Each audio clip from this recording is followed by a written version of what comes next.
Hello friends, तो इस movie की शुरुआत में हम हमारी मेन लीड झांग को देखते हैं, जो कि एक यूनिवर्सिटी आई थी और इस यूनिवर्सिटी के बारे में इसे किसी ने बताया था, लेकिन ऐसा नहीं था। ये यहाँ किसी और के लिए आई थी जिसका नाम हाओ था। तभी झांग के पास उसकी एक दोस्त आती है और दोनों एक बास्केटबॉल मैच देखने जाती है और यहाँ झांग हाओ को देख पाती है और अपनी पास की यादों में खो जाती है और बताती है कि हाओ बास्केटबॉल बहुत अच्छा खेलता है, साथ ही वो पढ़ने में भी काफी अच्छा है। तभी झांग के सिर पर बॉल लगती है। हाओ उसके पास आकर उससे पूछता है वो ठीक तो है, लेकिन झांग बस ये इमेजिन कर रही थी। बॉल तो किसी और लड़की के सिर पर लगती है, जिसके बाद वापस झांग हाओ के पास आती है और गिर जाती है, फिर भाग जाती है। जब भी झांग की बैटरी डाउन होती है क्लास में, वो हाओ की फोटो देख लेती है। झांग कभी भी हाओ से हाई स्कूल में अच्छे से बात नहीं कर पाती थी। हम प्रेजेंट का सीन देखते हैं जहाँ झांग को बॉल आकर लगती है और हाओ उसके पास आता है। वो उसे भूला नहीं था। झांग को ये देख काफी ज्यादा अच्छा लगता है, लेकिन हाओ ने उसका नाम चेंज कर लिया था। हाओ का नाम अब गाओ था। तभी वो झांग से कहता है उसे कुछ भी हो वो उसे बता सकती है। इसके बाद झांग लाइब्रेरी में आकर गाओ के बारे में ही सोच रही थी कि तभी उसे गाओ दिख जाता है। गाओ उसे डिनर के लिए कहकर चला जाता है। झांग बहुत खुश होती है। अपने रूम में आने पर वो खुद से कह रही थी कि उसे ये चांस मिस नहीं करना चाहिए। रात को गाओ डिनर करने के लिए तो आता है, लेकिन वो उसके दोस्तों को भी अपने साथ लाया था। बाद वहाँ खाना आ जाता है, लेकिन सबके सामने झांग को काफी अजीब लग रहा था। वो कहती है उसे भूख नहीं। गाओ को किसी का कॉल आता है, वो साइड में चला जाता है। तभी झांग भी ऐसे ही कॉल का बहाना करके और साथ ही कुछ खाने को उठाकर बाहर आ जाती है और खाना खाने लगती है। गाओ उसे देखकर हंस रहा था। झांग कहती है उसे किसी का कॉल आ गया था। बस इसके बाद दोनों साथ में एक सुपरमार्केट में भी जाते हैं। वापस जाते वक्त दोनों एक कैट को देखते हैं, जिसे झांग अक्सर देखा करती थी। होटल में खाने पर गाओ झांग से कहता है कि उसे किसी भी चीज की जरूरत हो तो वो उसे कॉल कर सकती है। गाओ के जाने के बाद झांग को याद आता है कि उसने नंबर तो लिया ही नहीं। हम नेक्स्ट डे क्लास का सीन देखते हैं, जहाँ टीचर झांग से सवाल पूछ रहे थे कि तभी उसका जवाब गाओ देने लगता है और झांग के पास आकर खड़े हो जाता है। झांग उसके शोल्डर पर अपना सिर रख देती है कि तभी हमें पता चलता है कि झांग तो बस इमेजिन कर रही थी ये सब। छुट्टी के वक्त झांग गाओ से कहती है क्या उसे उसका वीचैट मिल सकता है कुछ पूछने के लिए। झांग को वीचैट मिल जाता है। वो बहुत खुश होती है और ये गाओ भी देख पाता है। रात को झांग परेशान होती है क्योंकि गाओ ने अभी तक कोई मैसेज नहीं किया था, लेकिन अचानक उसका मैसेज आ जाता है, जिसके बाद तो झांग उसका पीछा ही करने लगती है। वो तो उसके लिए कॉफी भी लेकर आती है और सोच रही थी आखिर वो उसे वो कैसे दे कि तभी गाओ ही उसके पास आ जाता है। तो झांग कहती है वो बस वहीं से निकल रही थी, जिसके बाद गाओ उसे अपने साथ एक जगह लेकर आ जाता है। झांग सोच रही थी कि वो उसे किस करने वाला है, लेकिन गाओ तो उसे स्टार दिखाने लगता है और जब वो उसका हाथ पकड़ता है तो झांग को बहुत अच्छा लगता है। तभी वहाँ गाओ का दोस्त आ जाता है और झांग की एक बुक वहीं गिर जाती है। रात को गाओ झांग को एक इवेंट में आने के लिए कहता है। तभी झांग की रूममेट वहाँ आ जाती है, जो कि एक ब्यूटीफुल लड़की थी। नेक्स्ट डे सभी तैयार होते हैं इवेंट में जाने के लिए। झांग तो गाओ के साथ डांस करना चाहती थी।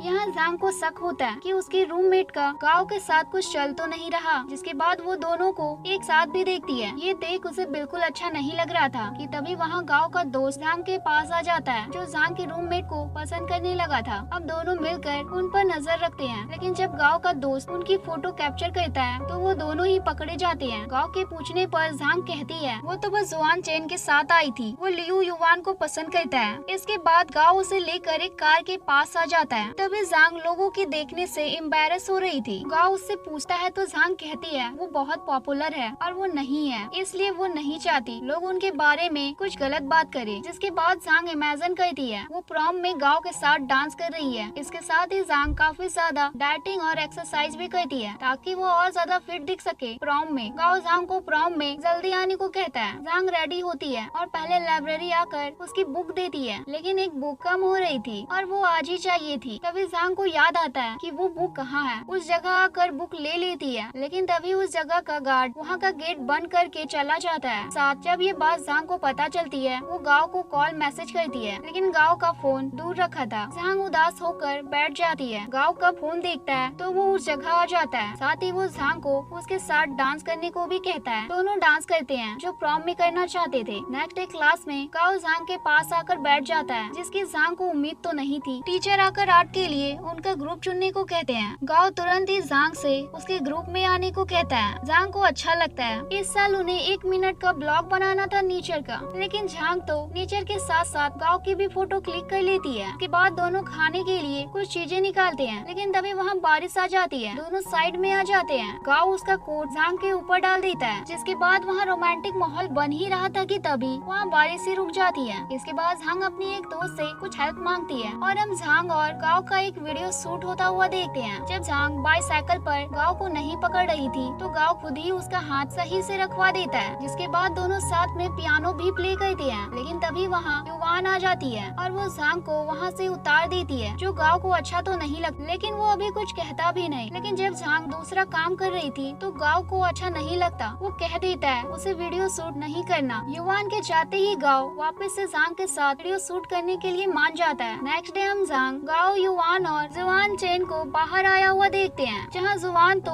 काफी ज्यादा युवान के पीछे पड़ा हुआ था। तभी जुआन झांग को यहाँ से थोड़ी देर के लिए जाने को कहता है तो गाओ भी उसके साथ चला जाता है। तभी गाओ झांग को एक बाईसाइकिल से बचाता है। दोनों करीब आ जाते हैं। वापस आने पर जब झांग जुआन के साथ मिलकर काम कर रही थी, गाओ को ये अच्छा नहीं लगता। दरअसल जुआन को लग रहा था युवान भी जेलस हो रही है, लेकिन ऐसा नहीं था। तभी वहाँ झांग की दोस्त आकर कहती है म्यूजिक वीडियो रेडी है और वो दोनों सच में एक कपल लग रहे हैं। गाओ कह देता है वो बस दोस्त हैं। दरअसल गाओ को गुस्सा आ रहा था झांग जुआन की फिक्र जो कर रही थी, इसलिए गाओ युवान के साथ साइड में चला जाता है। जिसके बाद जुआन एक गेम खेलने को कहता है, इसमें जिसने फिंगर बंद करी मतलब वो रिलेशनशिप में है। गाओ फिंगर बंद कर देता है, लेकिन झांग नहीं करती। तभी युवान भी फिंगर बंद कर लेती है, मतलब यही था वो रिलेशनशिप में है। रात को सोने पर भी झांग को बस गाओ की बातें याद आ रही थी। नेक्स्ट डे क्लास में भी गाओ झांग से बात नहीं करता तो झांग जुआन के पास जाकर बैठ जाती है। वापस जब झांग गाओ के पास आती है, गाओ उठकर बाहर चला जाता है। लाइब्रेरी में भी गाओ झांग से अच्छे से बात नहीं करता, लेकिन युवान से अच्छे से बात करता है। ये देख झांग वहाँ से बाहर आ जाती है और बारिश में भीगते हुए खुद से कहती है कि गाओ बहुत बुरा लड़का है। मैंने ना जाने गाओ के बारे में क्या क्या सोचा। वो अब वहाँ रो ही रही थी कि तभी गाओ वहाँ अम्ब्रेला लेकर उसके पास आ जाता है। झांग उसके ऊपर गुस्सा करती है और कहती है उसे उसकी जरूरत नहीं है, उसे पता है वो लियू युवान को पसंद करता है। गाओ कहता है ऐसा नहीं है। इसके बाद रूम में आने के बाद युवान झांग से कहती है वो गाओ के साथ कहीं जाने वाली है। झांग वापस से उदास हो जाती है, लेकिन हमें पता चलता है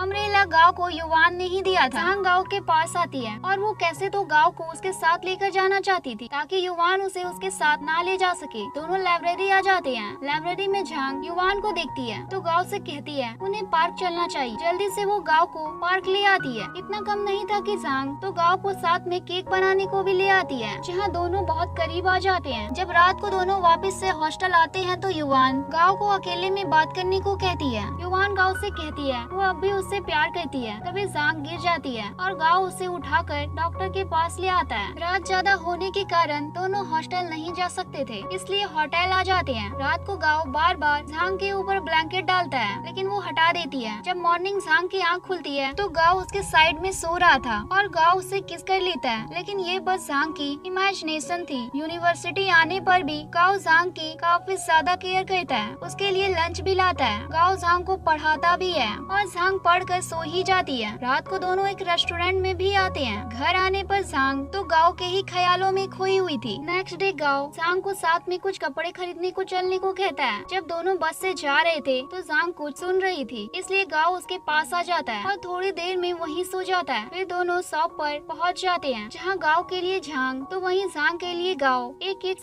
चूज करते हैं। बाहर आने पर झांग कॉटन कैंडी खाती है। जब दोनों एक जगह आते हैं तो झांग की दोस्त आकर पूछती है वो डेट कर रहे हैं। झांग कहती है नहीं, वो बस दोस्त हैं। ये सुनकर गाओ को अच्छा नहीं लगा। गाओ वहाँ से बाहर चला जाता है। बाहर आने पर गाओ झांग को इससे दूर रहने को कहता है, जिस कारण दोनों की ही लड़ाई हो जाती है। नेक्स्ट डे हम जुआन को देखते हैं, जो अब भी युवान के पीछे पड़ा था और उसे बहुत सारे गिफ्ट दिए जा रहा था। वहीं हम झांग को उदास बैठी युवान के साथ कैंटीन में खाना खाते हुए देखते हैं। वहीं गाओ भी झांग की बातों को ही सोच रहा था, जो उसने गुस्से में कह दी थी। गाओ झांग के हॉस्टल के बाहर भी उससे बात करने को आ जाता है, लेकिन वो नहीं करती। युवान भी ये देख लेती है। वो झांग से कहती है क्या उनकी गाओ से लड़ाई हुई है। नेक्स्ट डे युवान गाओ से कहती है उसने झांग को नाराज किया क्या, वो उसे सॉरी नहीं कहेगा। अगर तुम उसे पसंद करते हो तो उससे बात करो। गाओ झांग के पास तो आता है, लेकिन वही उससे बात करना नहीं चाहती थी। गाओ उसके लिए कुछ खाने को भी लेने को जाता है, लेकिन झांग तब भी उससे बात नहीं करती। वहीं जुआन युवान को प्रपोज कर देता है, लेकिन युवान उसे सबके सामने रिजेक्ट कर देती है और कहती है उसे बेबी सिटर नहीं चाहिए जो उसके आगे पीछे घूमता रहे, वो उसके टाइप का नहीं है। इससे जुआन का दिल ही टूट जाता है, वो वहाँ से चला जाता है। इसके बाद हम जुआन को गाँव के साथ बहुत ज्यादा ड्रिंक करते हुए देखते हैं। वहीं हम युवान को देखते हैं जो कैंटीन में एक कपल को देखती है। उसे जुआन की याद आ जाती है, कैसे वो हमेशा उसके लिए कुछ न कुछ लाता रहता था। वहीं जांग को भी गाँव के साथ बिताए पल याद आ रहे थे। उसे याद आता है कैसे वो उसके लिए फर्स्ट टाइम कॉफी लेकर गई थी। लाइब्रेरी में आने पर भी उसे गाँव की याद आती है। रात को जांग एक जगह आती है जहाँ एक लैपटॉप पर उसकी कुछ वीडियो चल रही थी। तभी वहाँ केक लेकर गाँव आ जाता है क्योंकि जांग का बर्थडे था। जांग कहती है वो क्यों आया है, वो नहीं चाहती वो एक और बार बेवकूफ बने। गाँव माफी मांगते हुए जांग को वो सारी बातें बताता है जब से वो उसे पसंद करने लगा था। वो बताता है जब फर्स्ट टाइम वो उसके आगे आकर गिर गई थी तभी से वो उसे पसंद करने लगा था। जब वो दोबारा मिले तो